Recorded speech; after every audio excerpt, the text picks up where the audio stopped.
Ambassador of the United States. President, we appreciate OHCHR's documentation of human rights abuses, support of human rights defenders, and efforts to lift restrictions on civic space. We would like to call attention to a few of the situations that warrant attention, in addition to the statements we joined on Venezuela, Bangladesh, and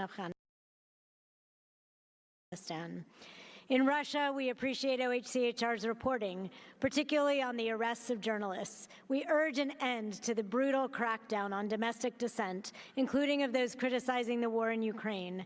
We also condemn the Kremlin's relentless domestic crackdown on civil society and independent voices as it tries to silence internal dissent and prevent Russians from exercising their human rights and fundamental freedoms.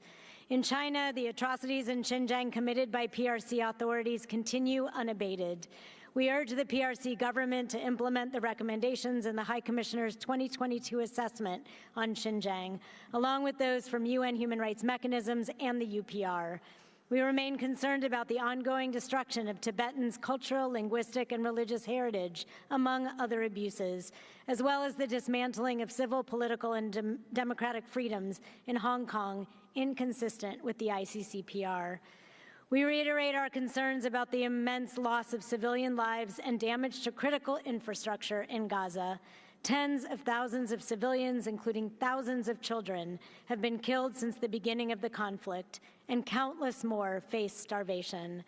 We call on Israel to do more to protect civilians. We deplore the tragic death of American citizen Aishiur Ezgi Egi, who was killed last week in the West Bank, and we urge a swift, thorough, and transparent investigation into the circumstances of her death. As Secretary Blinken has said repeatedly, Israel must further take steps to reduce civilian casualties, even as it confronts an enemy that started this conflict with the barbaric terrorist attacks that resulted in the slaughter, brutal dehumanization, and kidnapping of civilians on October 7th, and that uses civilians it purports to represent as human shields by embedding fighters and weapons deliberately within and underneath the civilian population.